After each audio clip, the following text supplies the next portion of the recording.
ଓଡ଼ିଆ ଘରେ ପଖାଳ ନାହିଁ ତ କିଛି ନାହିଁ। ପଖାଳ ହାଣ୍ଡି ତ ଓଡ଼ିଆ ଘର, ପଖାଳ ହାଣ୍ଡି ନାହିଁ ତ ଓଡ଼ିଆ ଘର ନୁହେଁ। ତ ନମସ୍କାର ଫ୍ରେଣ୍ଡ, ଜୟ ଜଗନ୍ନାଥ। ଚାଲନ୍ତୁ ମୁଁ ଆଜି ଆପଣମାନଙ୍କୁ ଦୁଇ ପ୍ରକାର ପଖାଳ ଦେଖେଇବି।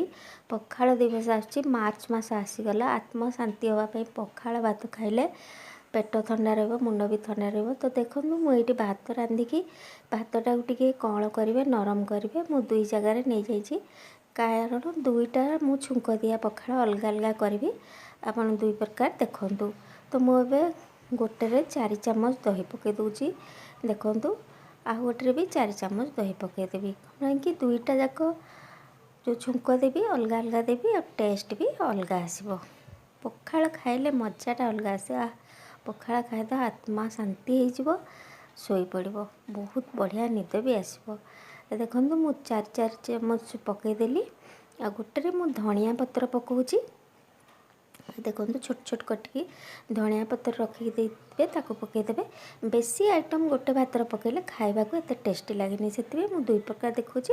ଆପଣମାନଙ୍କୁ ଯେମିତି ଭଲ ଲାଗିବ ଆପଣମାନେ କରିବେ।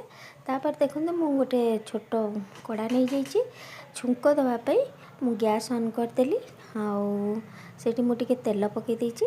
ତେଲରେ ଏବେ ଆମେ ଟିକେ ସୋରିଷ ପକାଇଦେବା।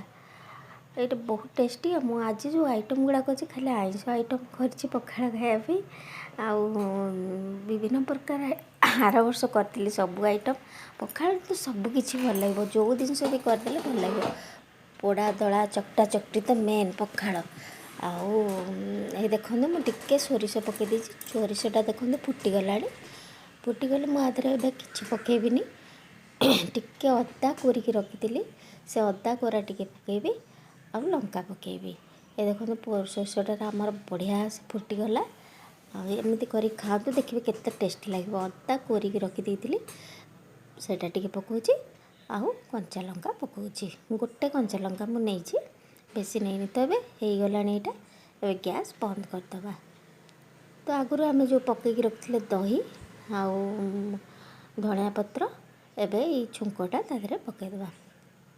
ପଖାଳ ମାନେ ତ ପାଣି ସଫିସିଏଣ୍ଟ ଦେଲେ ହିଁ ଭଲ ଲାଗିବ ନା। ତ ଦେଖନ୍ତୁ ମୁଁ ଏବେ ପକାଇଦେଲି। ପକାଇଦେଲା ପରେ ମୁଁ ଏବେ ପୁରା ସଫିସିଏଣ୍ଟ ଗୋଟେ ଗ୍ଲାସ୍ ପାଣି ଦେଇଦେଉଛି। ତାକୁ ଚାମଚରେ ମିଶାଇବାନି, ହାତରେ ମିଶାଇଲେ ଯେଉଁ ମଜା, ଚାମଚରେ କ'ଣ ସେଇ ମଜା? କୁହନ୍ତୁ ତ ଦେଖି, ହାତରେ ଖାଇଲେ ଯେଉଁ ମଜା ଚାମଚରେ ସେ ଯେଉଁ ମଜା ନାହିଁ ନା।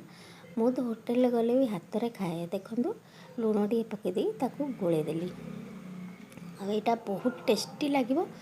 ଆପଣମାନେ ଏମିତି କରନ୍ତୁ, ବହୁତ ବଢ଼ିଆ ଲାଗିବ ଖାଇବା ପାଇଁ। ଆ ସହିତ କିଛି ନହେଲେ ଖାଲି ଭାତ ବି ଖାଇ ହେଇଯିବ, ଏତେ ବଢ଼ିଆ ଲାଗିବ। ତ ଚାଲନ୍ତୁ ଏବେ ଆଉ ଗୋଟେ କରିବା, କେମିତି କରୁଛି ଦେଖେଇବି। ତ ମୁଁ ସେମିତି ତେଲ ଟିକେ ନେଇଯାଇଛି। ଦେଖନ୍ତୁ ତେଲ ଏବେ ମୋର ଗରମ ହେଇଗଲାଣି। ଗରମ ହେଇଗଲା ପରେ ମୁଁ ଏବେ ଟିକେ ସୋରିଷ ପକାଇଦେବି। ଦେଖନ୍ତୁ ଟିକେ ସୋରିଷ ପକାଇଦେଲି। ଆପଣ କ୍ୱାଣ୍ଟିଟି ଅନୁସାରେ ଯେତିକି ଭାତ ଆପଣ ସେତିକି ନେବେ। ସୋରିଷଟା ମୋର ଫୁଟିଗଲାଣି। ଆମ ଘରେ ପଖାଳ ସମସ୍ତଙ୍କୁ ଭଲ, ମୋ ହଜବେଣ୍ଡଙ୍କର ତ ପଖାଳ ବହୁତ ପ୍ରିୟ। ତ ଏଇଠି ଅଦା ଯେଉଁ କାଟିକି ରଖିଥିଲି କୋରିକି ତାକୁ ନେଲି, ଆଉ ଭୃଷଙ୍ଗ ପତ୍ର ଟିକେ ପକାଇ କଞ୍ଚା ଲଙ୍କା ପକାଇଥିଲି। ସେତେବେଳେ ମୁଁ ସୁଟିଂ କରିନି, କାରଣ ଭୃଷଙ୍ଗ ପତ୍ରଟା ବହୁତ ଛିଟକିଲା। ଏଇଠି ଦେଖନ୍ତୁ ମୁଁ କ'ଣ କରିଛି ନା କାକୁଡ଼ି କୋରିକି ନେଇଯାଇଛି। କାକୁଡ଼ି କୋରିକି ନେଇକି ପକାଇଦେଲେ ନା ତା'ର ମଜା ଗୋଟେ ଅଲଗା। ତ ବିଶ୍ୱାସ କରନ୍ତୁ ପୁରା ବହୁତ ଟେଷ୍ଟି ଲାଗୁଥିଲା। ଆପଣ ଏମିତି କରନ୍ତୁ, ଦେଖିବେ ବହୁତ ବଢ଼ିଆ ଲାଗିବ। ତାକୁ ମୁଁ ଏବେ ସେଇ ଭାତରେ ପକାଇଦେଲି। ଆଗରୁ ମୁଁ କ'ଣ ପକାଇଥିଲି, ଆଗରୁ ମୁଁ ଦହି ପକାଇଥିଲି, ଆଉ କାକୁଡ଼ି କୋରାଟା ଯେଉଁ ପକାଇଲି, ଆଉ ଭୃଷଙ୍ଗ ପତ୍ର, କଞ୍ଚା ଲଙ୍କା, ଆଉ ଫୁଟଣ ସୋରିଷ ଯେଉଁ ଫୁଟାଇଥିଲି ପକାଇଥିଲି। ଏବେ ଗୋଟେ ଗ୍ଲାସ୍ ପାଣି ପକାଇଥିଲି, ଆଉ ତା ସହିତ ଲୁଣ ପକାଇଥିଲି। ଏବେ ଖାଇବାର ମଜାଟା ଜମିଯିବ। ପେଟ ଶାନ୍ତି, ମୁଣ୍ଡ ଶାନ୍ତି, ସବୁ ହେଇଯିବ। ତ ଆପଣମାନଙ୍କୁ ବି ପଖାଳ ଦିବସ ପାଇଁ ଅନେକ ଅନେକ ଅଭିନନ୍ଦନ, ଶୁଭେଚ୍ଛା। ଦେଖନ୍ତୁ ତା ଦେହରେ ମୁଁ ପିଆଜ, ଲେମ୍ବୁ, କାକୁଡ଼ି ସବୁ ପକାଇଦେଲି। କ'ଣ ବେଶୀ ଆଇଟମ୍ ଯଦି ଗୋଟେରେ ପକାଇବା, ଏମିତି ବି ଜଣେ ଜଣେ କରନ୍ତି ଯେ ଗୋଟେରେ ବି ଭୃଷଙ୍ଗ ପତ୍ର ପକାନ୍ତି, ଧଣିଆ ପତ୍ର ପକାନ୍ତି, କିନ୍ତୁ ମୁଁ ଅଲଗା ଅଲଗା କଲି, ଦେଖେଇଲି। ଆପଣମାନେ ନିଶ୍ଚୟ କରନ୍ତୁ। ତ ତା ସହିତ ମୁଁ ଦେଖନ୍ତୁ କାକୁଡ଼ି କାଟିକି ରଖିଛି, ଚିକେନ୍ କଷା, ଛୋଟ ପିଆଜର ମଜା ହିଁ ଟିକେ ଅଲଗା ଅଛି। ତ ଗୋଟେ କଞ୍ଚା ଲଙ୍କା, ଲୁଣ ଦଳିଦେବା। ଆଉ ଏଇଠି ମାଛ ନେଇଛି, ଏଇଠି ବିହନ ଭଜା ନେଇଛି, ମଞ୍ଜି ଭଜା ଯେଉଁ, ଏଇଟା ଅଣ୍ଡା ଆମ୍ଲେଟ୍, କାରଣ ମୋ ପୁଅର ହେଲା ଅଣ୍ଡା ଆମ୍ଲେଟ୍। ତ ମଜା ହିଁ ମଜା ଆସିଯିବ।